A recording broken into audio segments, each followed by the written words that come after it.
सरोकार। नमस्कार, आप देख रहे हैं प्राइम टीवी और मैं हूं आपके साथ मुस्कान अजमानी।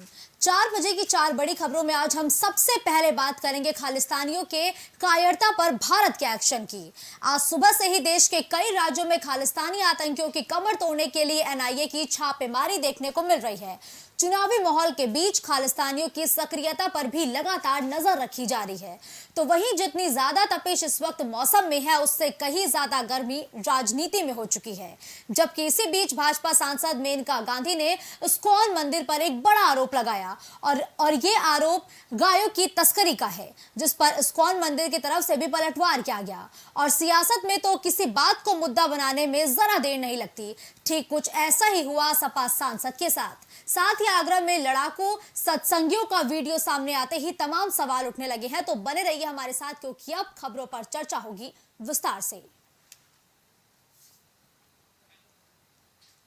भारत में खालिस्तानी नेटवर्क की कमर तोड़ने के लिए एनआईए लगातार एक्शन मोड में है। एनआईए ने यूपी समेत कई राज्यों में बड़ी कार्रवाई की है। बुधवार को खालिस्तानी आतंकवादी के साथ ही गैंगस्टर के गठजोड़ के खिलाफ एनआईए ने यूपी, पंजाब, हरियाणा, दिल्ली, एनसीआर, राजस्थान और उत्तराखंड के कई जगहों पर बड़ी छापेमारी की है। एनआईए की ये छापेमारी यूपी के कई जिलों में भी हुई और एनआईए ने कुल 51 ठिकानों पर छापेमारी की और संदिग्धों से भी लगातार पूछताछ जारी है। छापेमारी के दौरान सुरक्षा एजेंसी ने पंजाब से खालिस्तानी आतंकवादी के सहयोगी को हिरासत में भी लिया है और लगातार एनआईए का एक्शन देखने को मिल रहा है। यूपी समेत कई राज्यों में ये छापेमारी देखने को मिल रही है और आज सुबह से ही ये छापेमारी का दौर लगातार अलग अलग राज्यों में देखने को मिला है।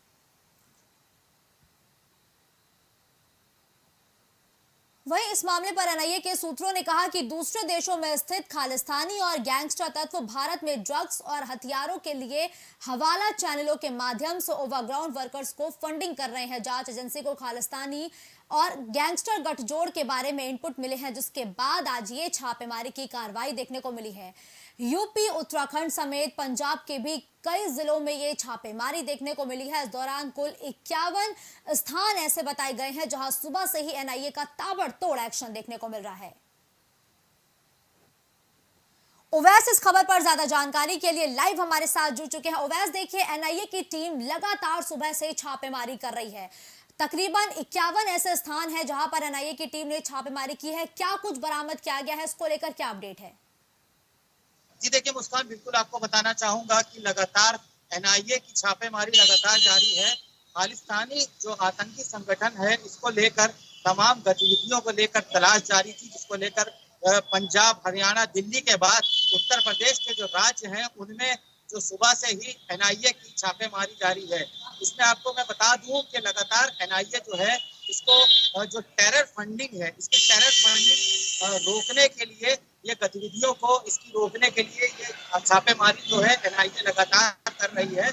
और इसमें एक मीटिंग भी हुई थी, इसमें जो उसके बाद जो और भी एजेंसियां हैं उनको एजेंसियों में बात की गई कि कैसे टेरर फंडिंग को कैसे रोका जाए, कैसे इनकी जो एक्टिविटी है इन पे कैसे रोक लगाई जाए। और भारत और कनाडा का जो ये जो मामला है, इसको लेकर ये जो खालिस्तानी है इनकी फंडिंग को लेकर तमाम तरीके की जो है छापेमारी चल रही है। जी मुस्कान। देखिए ओवैस, अब देश भर में अगर हम बात करें तो कुछ राज्यों में विधानसभा चुनाव है और 2024 में लोकसभा चुनाव भी देखने को मिलेंगे। ऐसे में ये खालिस्तानी आतंकियों की सक्रियता बढ़ने की वजह क्या है? क्यों लगातार खालिस्तानी आतंकवादी जो है वो सक्रिय होकर भारत के खिलाफ तमाम तरीके की गतिविधियां कर रहे हैं? देखिए मुस्कान, बिल्कुल आपको बताना चाहूंगा कि ये खालिस्तानी जो आतंकी है ये पंजाब से है, पंजाब से रिलेटेड। इसमें एक ऐसा खालिस्तानी आतंकी है जिसने काफी समय पहले 83 के टाइम पे एक जो पुलिस वाले थे, 2 पुलिस वालों की हत्या कर दी थी। उसके बाद ये कनाडा गया था। जब कनाडा सरकार ने इसको जो दिया नहीं था, यहाँ की जो सरकार है, भारत की सरकार से मांगा गया था, उसको दिया नहीं गया था। तभी से ये जो खालिस्तानी संगठन है तमाम तरीके से सक्रिय हो गया था। और जो भारत के अंदर और जो तमाम कनाडा और अमेरिका जो और भी जो वहाँ के देश हैं, वहाँ पे भी खालिस्तानी जो संगठन है वो सक्रिय था। उसके बाद जो है ये इधर वाल जो अभी हाल ही में कुछ ही दिनों में जो गतिविधियां हैं इसकी बढ़ रही थी, तो तमाम गतिविधियों को देखते हुए जो टेरर फंडिंग कहाँ से होती है उसको लेकर जो एनआईए है, आईबी है और रॉ है, ये तीनों एजेंसियां जो एटीएस के अधिकारी हैं, ये तमाम 5 से 6 अक्टूबर को जो है इसमें बैठक करेंगे और इनकी जो गतिविधियां हैं इनको रोकने का भी प्रयास करेंगे और इस पे काम करेंगे। जी मुस्कान। ठीक है, देखिए ओवैस, लगातार सुबह से ही ये जो छापेमारी की कार्रवाई है देखने को मिल रही है। खालिस्तानी आतंकियों के अलावा और कौन-कौन से ऐसे गैंगस्टर हैं जिनके ठिकानों पर भी आज एनआईए की टीम ने शिकंजा कसा है?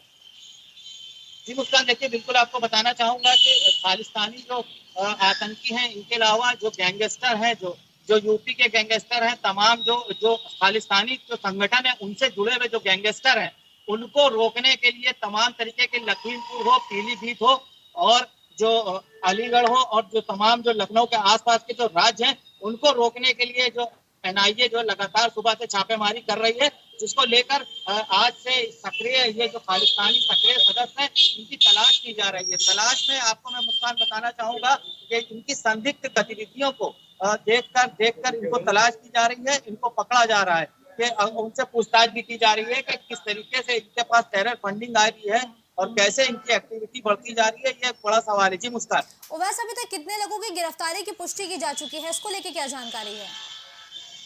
मुस्कान, बिल्कुल देखिए आपको बता दूं, अगर गिरफ्तारी की बात करें तो यूपी के अंदर जो छापेमारी चल रही है एनआईए की, इसमें जो गिरफ्तारी है, गिरफ्तारी में अभी किसी आधिकारिक पुष्टि नहीं हुई है, लेकिन अगर सूत्रों की माने तो खबर के हिसाब से कुछ ऐसे संदिग्ध पकड़े गए हैं जिनसे आतंकवादी संगठन है, जो ऐसे संदिग्ध पकड़े गए हैं जिनसे जो पूछताछ जारी है, जो संदिग्ध थे, जो संदिग्ध थे और जिनको जो टेरर एक्टिविटीज में जिनको जो शामिल होने की जो बात सामने निकल कर आ रही थी, इनको पकड़ने के लिए तमाम तरीके की जो बातें निकल कर आ रही थी, तो उसमें अभी अगर किसी आधिकारिक पुष्टि की बात करें तो आधिकारिक पुष्टि नहीं है, लेकिन एनआईए जो है लगातार पूछताछ कर रही है और सूत्रों के अनुसार जो खबर आ रही है कि कुछ लोगों को पकड़ा है, जिससे ये पूछताछ कर रहे हैं, जिससे जो जो टेरर फंडिंग है और जो जो गतिविधियां हैं इनको लेकर जो बात चली। जी ठीक है, धन्यवाद ओवैस इस खबर पर हमारे साथ जुड़ते हुए, तमाम अपडेट और जानकारी हमारे दर्शकों तक पहुंचाने के लिए।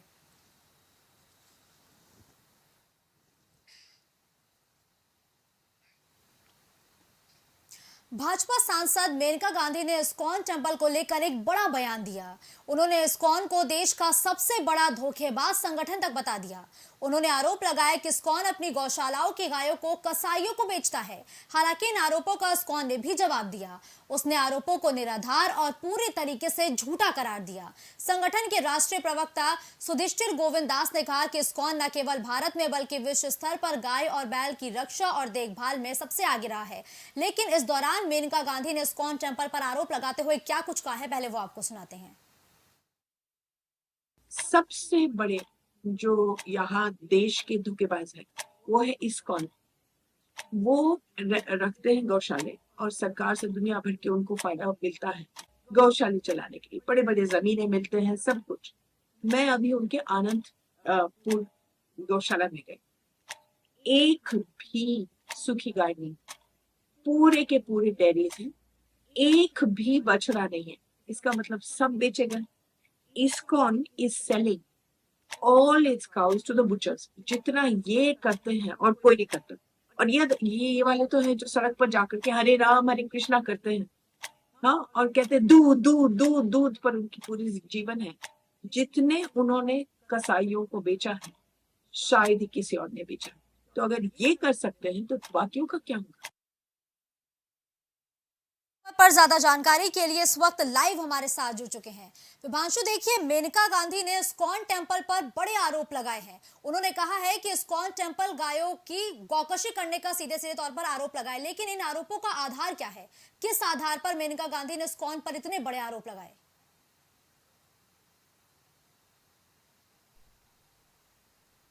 मंदिर समूह पर हमलावर होते हुए एक बड़ा बयान दी है जो सोशल मीडिया पर ट्रेंड कर रहा है। अगर बात की जाए तो सोशल मीडिया के हर एक प्लेटफॉर्म पर आज मेनका गांधी ट्रेंड कराया जा रहा है। इस बयान को तमाम यूजर्स अपलोड कर रहे हैं।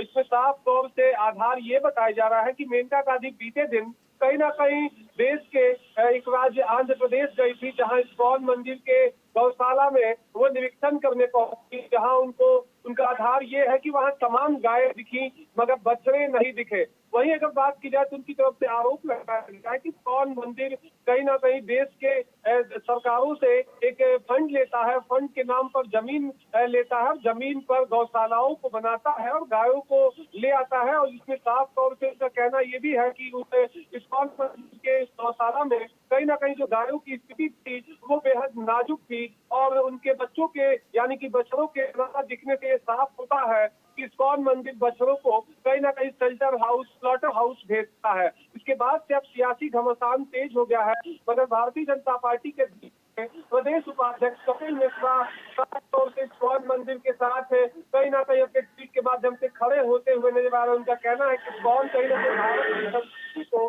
सभ्यता को विश्व के पटल पर रखकर और भगवान श्री कृष्ण के मानने वालों के लिए एक बेहतर मंच तैयार कर रहा है। साथ ही दिव्यांशु देखिए, अब इस बयान पर सियासत हाई हो चुकी है, लगातार आप भी इसका जिक्र कर रहे हैं। और अगर हम इस्कॉन टेम्पल की बात करें तो ये इस्कॉन टेम्पल वैश्विक स्तर पर एक अपनी अलग पहचान रखता है।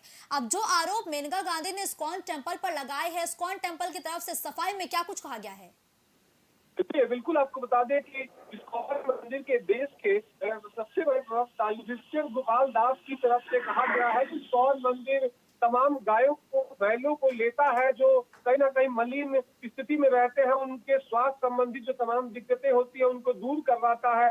और उनका कहना है कि इस्कॉन लगातार जो तमाम गाय है देश भर की, चाहे उनके बेहतरी के लिए कार्य करता है। उनके तरफ से एक 7 पन्नों का स्पष्टीकरण आया है जिसमें साफ तौर से इस्कॉन के तमाम कार्यों को बताए गए हैं। वहीं आपको बता दें कि सोशल मीडिया पर जब ये बयान मेनका गांधी का ट्रेंड होता है तो तमाम तरीके से इस्कॉन मंदिर पर सवाल उठाते हुए नजर आ रहे हैं, तो कई एक धारा समर्थन में नजर आ रहा है। अगर बात की जाए तो इस्कॉन मंदिर को लेकर लोगों का लिखना है कि जो देश के तमाम जगह है, तमाम धार्मिक स्थल है, वहां पर विदेशी आ रहे हैं और जूतों में भगवत गीता को लेकर लोगों से बोलते हुए नजर आ रहे हैं। अब देखने वाली बात ये होगी कि ये मामला आगे तक कहां तक तूल पकड़ता है, क्योंकि भारतीय जनता पार्टी की सांसद की तरफ से ये सवाल खड़ा किया गया है जो पूर्व में कहीं ना कहीं एक अहम मंत्रालय भी सरकार के साथ निभा चुकी है और देश को कहीं ना कहीं एक बड़ी नेता है। तो अब इस पर किस तरह से विपक्ष का रवैया होता है वो जल्द साफ हो जाएगा।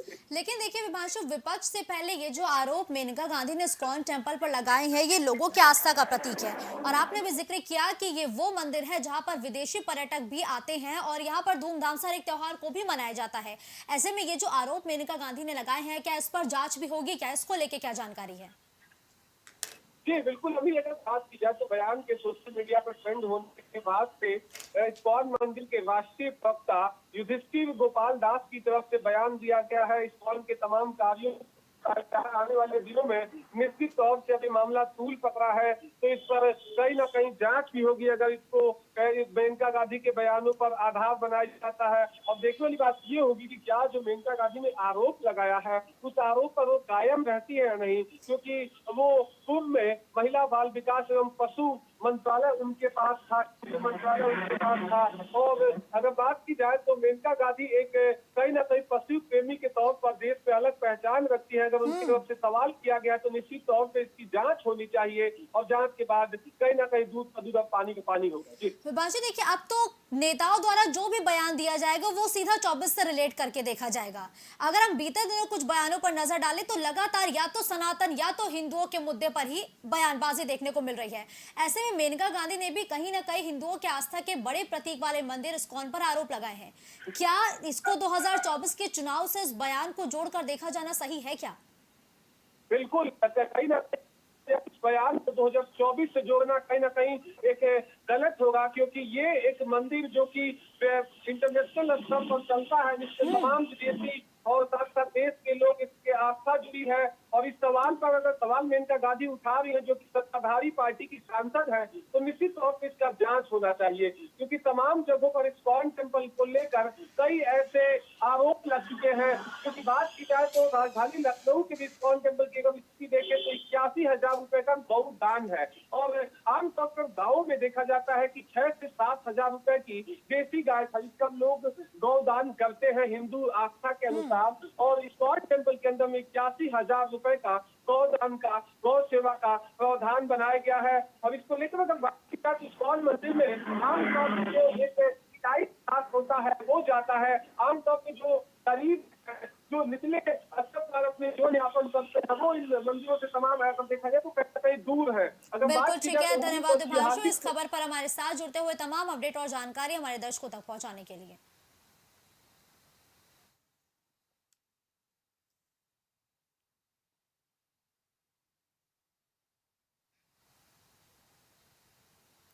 बर्क का ओवैसी प्रेम, आज ऐसा इसलिए कहना जरूरी है क्योंकि चुनावी माहौल के बीच इस वक्त विपक्षी दलों में आपसी प्रेम देखने को मिल रहा है। इसी बीच सपा सांसद बर्क ने ओवैसी को लेकर एक बड़ा बयान दिया जिससे चर्चाओं का बाजार एक बार फिर से गर्म हो चुका है। दरअसल बर्क ने कहा कि ओवैसी भतीजे की तरह है और वो आईएनडीआईए गठबंधन में जल्दी शामिल हो सकते हैं और लगातार अब इस बयान को लेकर सियासत हाई हो चुकी है। बर्क ने एक बयान देते हुए कहा कि ओवैसी उनके भतीजे की तरह है और जल्द ही वो आईएनडीआईए गठबंधन का हिस्सा हो सकते हैं। तो वहीं दूसरी तरफ ओवैसी की तरफ से लगातार सामूहिक मंच से ये बयान दिया जाता है कि ना वो एनडीए का हिस्सा है और ना ही वो आईएनडीआईए का हिस्सा है और ना ही इन दोनों ही दलों का वो हिस्सा बनना चाहते हैं। ऐसे में शफीकुर रहमान बर्क के इस बयान के मायने क्या है? क्या वाकई में ओवैसी आईएनडीआईए गठबंधन में शामिल हो सकते हैं? अब लगातार ये चर्चाएं सामने आने लगी हैं। तो ओवैसी के लिए बर्क का प्रेम एक बार फिर से देखने को मिला है। चुनाव नजदीक आ रहा है, ऐसे में विपक्षी दल अपना कुनबा बढ़ाने के लिए हर एक जद्दोजहद करते हुए नजर आते हैं। इसी बीच शफीकुर रहमान बर्क ने एक बड़ा बयान दिया कि ओवैसी भी जल्द ही आईएनडीआईए का हिस्सा हो सकते हैं, यानी कि ओवैसी भी तमाम विपक्षी दलों के समूह का हिस्सा जल्दी ही बन सकते हैं। इस खबर पर ज्यादा जानकारी के लिए मुबारक अली लाइव हमारे साथ जुड़ चुके हैं। मुबारक, देखिए ओवैसी को लेकर शफीकुर रहमान बर्क की तरफ से एक बड़ा बयान दिया कि वो उनके भतीजे हैं और जल्द ही जो असदुद्दीन ओवैसी हैं वो आईएनडीआईए का हिस्सा बन सकते हैं। इस बयान के क्या मायने निकाले जाएं? आपको बता, शफीकुर रहमान ने एक बड़ा बयान दिया है ओवैसी को लेकर, जो इंडिया गठबंधन के हिस्सा बन सकते हैं और दूसरी तरफ जो राजनीति गलियारे में चर्चा का विषय बन चुका है।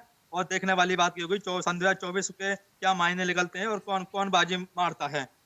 देखिए मुबारक, लगातार असदुद्दीन ओवैसी सार्वजनिक मंच से ये कहते हुए नजर आते हैं कि ना वो एनडीए का हिस्सा है ना ही वो आईएनडीआईए का हिस्सा है। तो लगातार उनको अपने कुनबे में लाने की कोशिश हर एक पार्टी, हर एक दल क्यों कर रहा है?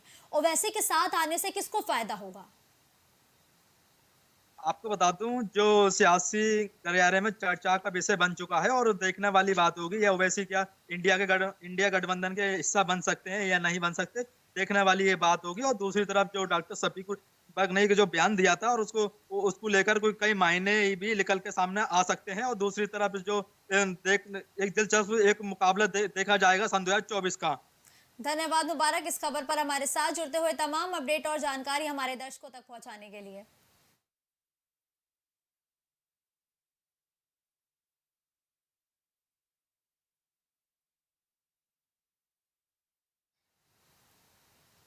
तो आगरा का दयाल बाग इन दिनों सुर्खियों में बना हुआ है। राधा स्वामी सत्संग भवन ध्वस्तीकरण और सत्संगियों से पुलिस की झड़प मामले में इलाहाबाद हाईकोर्ट में आज सुनवाई हुई है। कोर्ट ने दोनों पक्षों को सुनने के बाद 5 अक्टूबर तक कार्रवाई पर पूरी तरीके से रोक लगा दी है। जस्टिस मनीष कुमार निगम की सिंगल बेंच 5 अक्टूबर को हाईकोर्ट में फिर एक बार इस मामले की सुनवाई करेगी। लेकिन उसी स्थल का एक नया वीडियो सामने आया जिसमें पुलिस के सामने सत्संगी महिलाओं ने मोर्चा संभाल लिया। महिलाएं पुलिस पर लाठियां भांजती हुई नजर आई।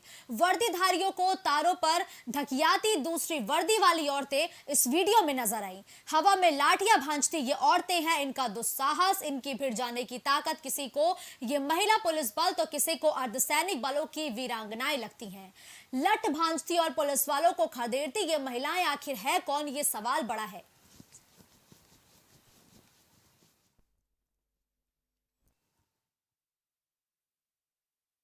ये लाठियां भांजती हुई महिलाएं हैं, लेकिन अब सवाल ये है कि आखिर ये महिलाएं हैं कौन जो एक यूनिफॉर्म में प्रैक्टिस करती हुई नजर आ रही हैं।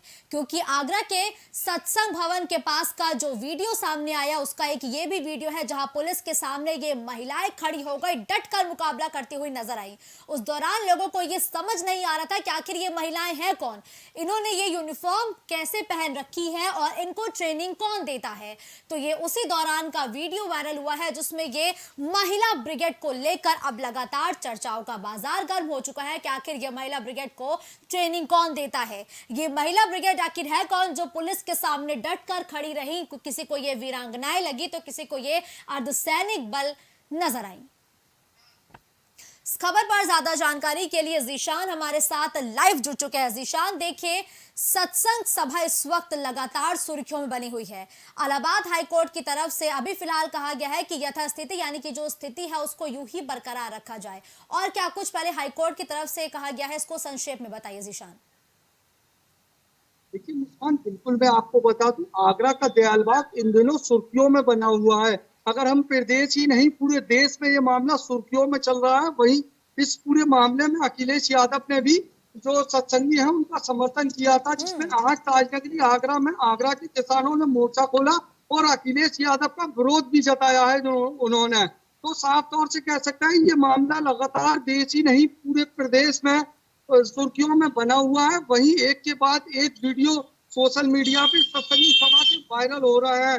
एक और वीडियो जो सामने आया है जिसमें महिलाएं और बच्चियां पुलिस के सामने प्रदर्शन करती हुई नजर आ रही हैं। हालांकि उनकी एक यूनिफॉर्म है, यूनिफॉर्म में वो पुलिस के सामने प्रदर्शन कर रही है। वहीं उस सीसीटीवी फुटेज जो वीडियो सामने आया है, उस वीडियो में जो सत्संगी गुरु है वो एक ई रिक्शा में बैठकर इशारा दे रहे हैं और इशारा देने के बाद वो आगरा पुलिस और आगरा प्रशासन के ऊपर टूट पड़ती है और पुलिस के ऊपर हमला कर देती है। जिसके बाद पुलिस स्थिति को कंट्रोल करने के लिए बल का प्रयोग करती है, लाठीचार्ज करती है, जिसमें दोनों जो पुलिस पार्टी है और जो सत्संगी पार्टी है, दोनों पार्टियां आमने सामने आ जाती है। जिसमें से सत्संगी सभा के अगर लोग ठीक है, वापस एक बार जीशान का रुख करेंगे, लेकिन एक बार फिर से आप सभी को वो वीडियो दिखा दे जिसमें महिलाएं पुलिस के सामने लाठियां चलाती हुई नजर आ रही हैं। ये वही वीडियो है जो आगरा से सामने आया। ये दयालबाग का वीडियो है जो इस वक्त सुर्खियों में बना हुआ है, जिसको लेकर सियासत भी चरम पर पहुंच चुकी है। जीशान लगातार हमारे साथ इस खबर पर बने हुए हैं। जीशान, देखिए ये महिला ब्रिगेड है और इनको देखकर कुछ लोग कह रहे हैं कि ये अर्धसैनिक बल लग रहा है, ये वीरांगनाएं लग रही हैं, लेकिन इनको आखिर ट्रेनिंग कौन देता था? क्योंकि जिस तरीके से ये लाठियां चलाते हुए प्रदर्शन करते हुए नजर आ रही है, उसको देखकर यही लग रहा है कि इनको कई सालों से ट्रेनिंग दी जा रही थी। अगर ट्रेनिंग मिल रही है इन महिलाओं को तो जीशान इनको ट्रेनिंग कौन देता है और ये यूनिफॉर्म इनको कहां से प्रोवाइड कराई गई है?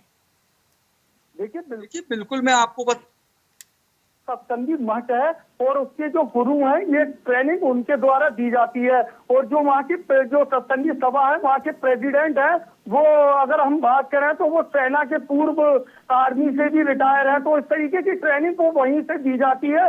कह सकते हैं कि आत्मरक्षा के लिए ये ट्रेनिंग दी जाती है। लेकिन कहीं ना कहीं इस ट्रेनिंग महिलाओं को और बच्चों को दी जा रही है, जो वीडियो वायरल हो रहा है उसमें तमाम सवाल खड़े हो रहे हैं। क्योंकि इस तरीके की जो ट्रेनिंग, जो पुलिस प्रशासन पर ही हमला कर देना, 15 से 16 पुलिसकर्मियों को घायल कर देना, कुछ मीडिया कर्मी भी घायल हुए, तो जो सूत्रों के द्वारा जानकारी मिल रही है, जो मठ है दयालबाग में उसमें जो गुरु हैं उनके द्वारा ये महिलाओं को और बच्चियों को ट्रेनिंग दी जाती है। तकरीबन 10 साल से इन बच्चियों को ऐसी ट्रेनिंग दी जाती है। वहीं उनकी तरफ से जो जानकारी मिली है, जीशान देखिए आपने लगातार जिक्र किया कि 10 साल से ये ट्रेनिंग दी जा रही है। ये ट्रेनिंग दिए जाने के सिलसिले की शुरुआत कब से हुई और इस ट्रेनिंग को दिए जाने की वजह क्या थी?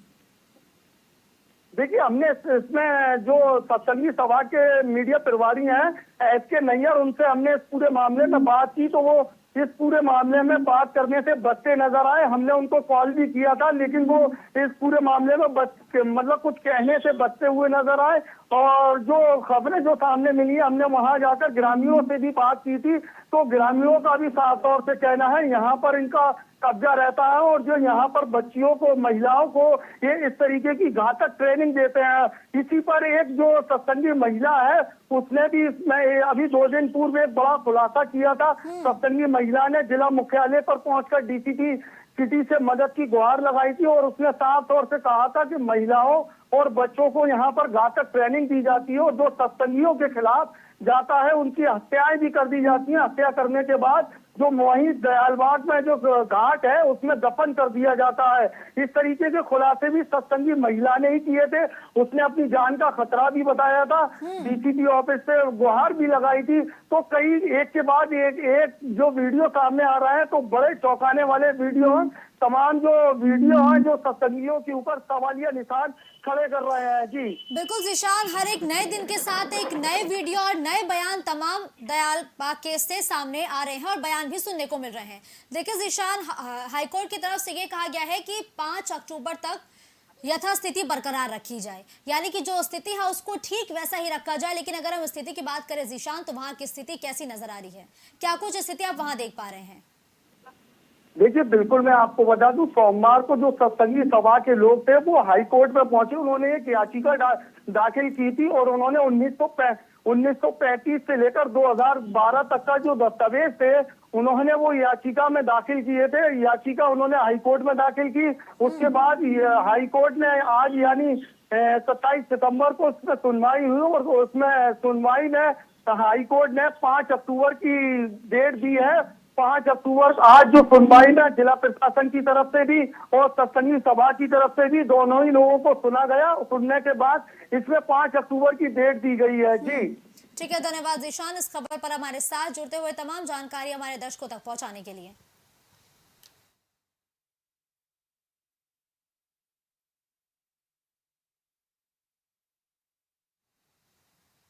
खबरों का सिलसिला यूं ही जारी रहेगा। देश और दुनिया की बड़ी खबरों के लिए आप देखते रहिए प्राइम टीवी।